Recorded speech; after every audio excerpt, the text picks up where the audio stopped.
Time now for Morning Rounds with CBS News Chief Medical Correspondent Dr. Jon LaPook and CBS News contributor Dr. Narula. First up, Celebrex. For a significant portion of the population suffering from arthritis, this prescription drug can play an important role in their lives. And a new study suggests that despite earlier concerns, it does not pose a greater heart risk than similar drugs. The new research published in the New England Journal of Medicine concluded that Celebrex is just as safe for your heart as rival drugs like ibuprofen and naproxen. John took a look at the finding. 64-year-old Mary Kay Bossard, a respiratory therapist, takes Celebrex to relieve debilitating pain from arthritis. It's my hands, it's my shoulders, it's my elbows, it's my back. I've had back surgery because I had such severe arthritis. Celebrex works by targeting an enzyme responsible for pain and inflammation. It's a similar mechanism to the drug Vioxx, which was pulled from the market in 2004 because of increased risk of heart attack and stroke. Were you concerned? Well, if Vioxx is causing heart problems, what about Celebrex? It's the same group. I was concerned. There's that little niggly in the back of your mind going, oh, is it okay to take this every day? In 2005, the FDA required the maker of Celebrex to conduct a safety trial. 24,000 people at increased cardiovascular risk who had arthritis severe enough to require daily medication were given an anti-inflammatory drug, Celebrex, ibuprofen, or naproxen. They were then monitored for cardiovascular events such as heart attack, stroke, or death. Dr. Steve Nissen of the Cleveland Clinic led the 10-year study. I thought that it would probably tilt against Celebrex. What actually happened? Everybody was wrong, including me.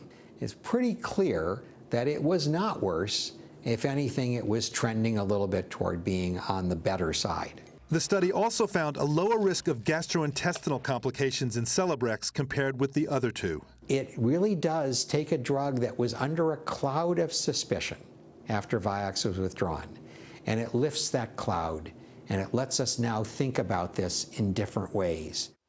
So interesting. All right, you both reported on these findings. I'm gastroenterologist, you're a cardiologist, you go first. Right, yeah, I think it does lift the cloud and it gives us another option, but it's always important to look at the limitations of the study, and there were a couple in this one. You know, 68% of the people stopped taking the drug, 30% were lost to follow-up. They weren't able to up-titrate the dose of Celebrex as they were the other medications, which could limit the interpretation.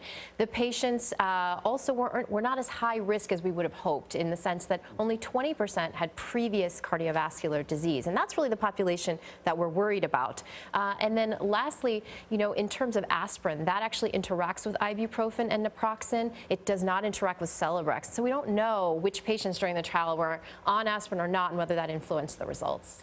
And from my point of view, of course, these kind of medications can cause ulceration. The reason why the COX-2 inhibitors that Vioxx was part of, Celebrex is part of, came about was because they tend to cause fewer ulcers. So from my point of view, that's a very good thing. But I think we need to emphasize we are not talking about a person who occasionally takes an ibuprofen for a headache. Yeah. That's not what this study looked at. These are people taking moderately high doses every day because they had arthritis. So the little niggly in the back of the head is not entirely gone. Love that. I'm using that from now on. Medical term. Moving on, let's talk about statins. Millions of Americans take these cholesterol-lowering drugs to combat heart disease. The American Heart Association ranks cardiovascular disease as the leading cause of death for both men and women. This includes strokes as well as heart attacks. The AHA estimates that every day more than 2,000 Americans die from these diseases, accounting for about 1 in 7 deaths nationwide.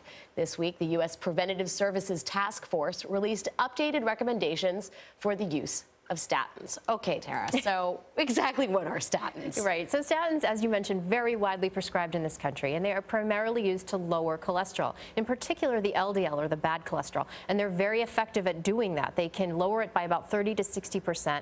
They're the only cholesterol-lowering drugs that have been shown to decrease heart attack and stroke. They come in lots of different potencies or strengths, different types, and the way that they work is by basically decreasing the production of cholesterol in the body by the liver and increasing the receptors in the liver that sort of scavenge or pull out the bad cholesterol. So they decrease production and increase removal.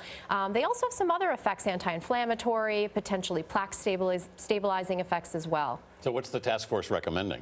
So this task force in 2008 just talked about screening. Now they're talking about who should be treated. Yep. And there is an algorithm. Basically, if you are 40 to 75 and you have a risk factor being hypertension, high cholesterol, diabetes, or you smoke, then you have your doctor calculate what's called a 10-year risk score. And what that is basically your risk of having a heart attack or stroke over the next 10 years. And we do that with a formula or an equation. If that risk score is greater than 10%, then there is benefit, according to these recommendations, for a lower moderate dose statin. If the risk is greater than 7.5%, there's still benefit, albeit a little bit less, of, again, a low to moderate dose statin. Those over 76 years old, we don't have enough data to support one way or the other whether statins are helpful. Okay, John, so this class of drugs is proven to be fairly safe, but what are the potential side effects? So there's no free lunch, and you have to really have respect for all these medications. Aches and pains is very common. They can actually cause damage to the muscles, myopathy, especially in interaction with certain drugs. Liver enzymes can go up. They can raise the blood sugar a little bit and actually slightly increase the risk of diabetes. And some people do report cognitive problems, some problems with memory. So you just have to, anytime you take any medicine, if it's pharmacologically active and can help, if it's pharmacologically active and can hurt, and you just have to be aware. Is there something new going on? Talk to your doctor. Doctors Jon LaPook and Tara Narula, great to see you. Thanks for your time.